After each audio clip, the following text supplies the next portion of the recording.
Hey, South Carolina's Math and History, and we are going to take a look at multiplying square roots.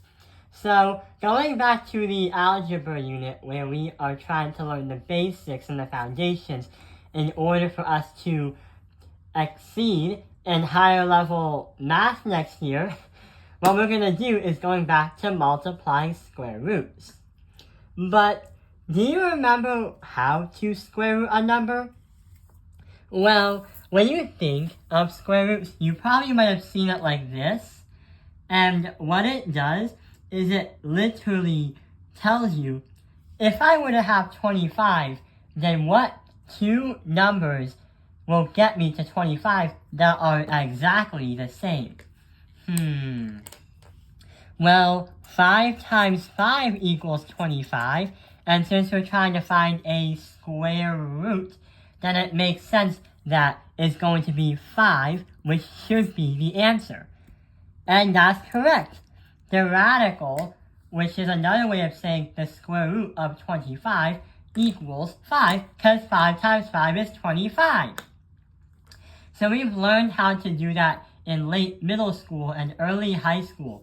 But sometimes there might be squares that aren't so perfect in the first place, such as the square root of 24, or the radical of 24. The first thing you might be thinking is, how am I supposed to find the square root of an imperfect square? Because it's not like there are two numbers that will get me to 24 when you multiply them together that are exactly the same. What are we going to do? Well, 8 times 3 equals 24 doesn't work. 4 times 6 equals 24 doesn't work. And 12 times 2 doesn't work because it's not perfect squares. These numbers are not the same, so there is something that we kind of have to do. We can't solve the radical because, one, you will need a calculator if you really want to find like the exact number.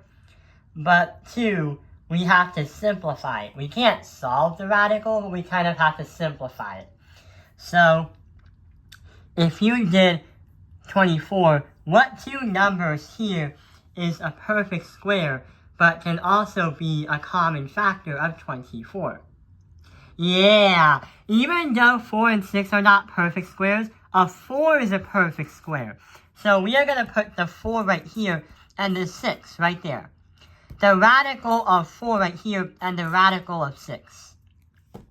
Since 4 is a perfect square, we can circle it and transform it into a number 2. Then put it right to the top right there.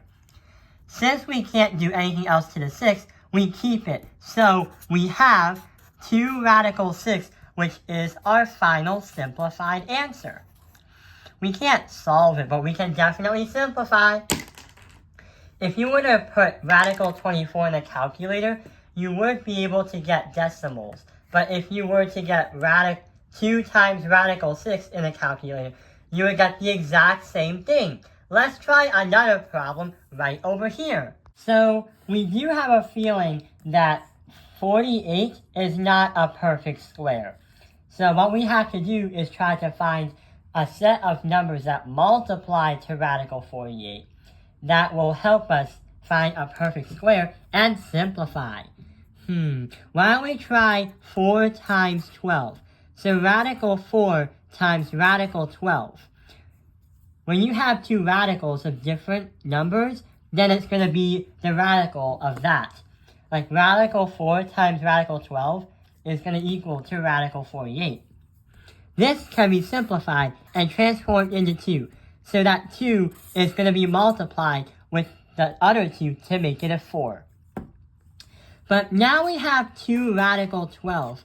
And the problem is, we have simplified it, but we haven't simplified it to the fullest. Therefore, we need to simplify even more. So, we have the 2 radical 12. That is going to be 4 times 3. 4 times 3, radical 4 times radical 3, is going to equal radical 12. Circle the 4, and we're going to bring it to 2. So 2 multiplied by the remaining about over here, we are going to get an answer of 8 radical 2. That is our final answer. So we have been learning in the past what happens if we can square root perfect squares and if they're not perfect squares.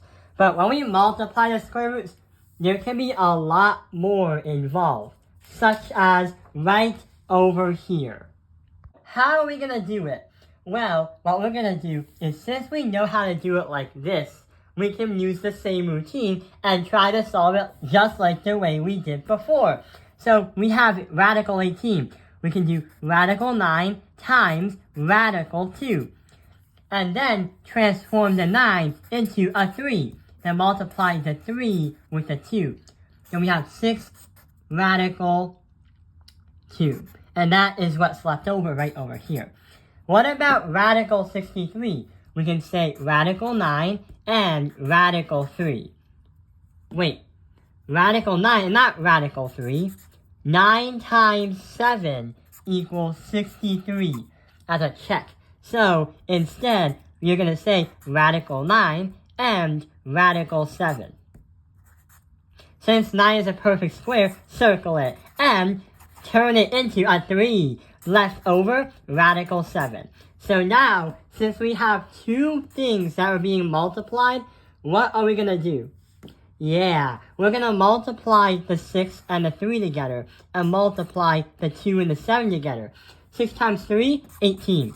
And 2 times 7 is 14. So 18 to the radical 14. And that is our simplified answer when we multiply the two radicals. I hope this video has helped you understand multiplying square roots. Thank you for watching Tailpin Airlines Math Industry. Like and subscribe!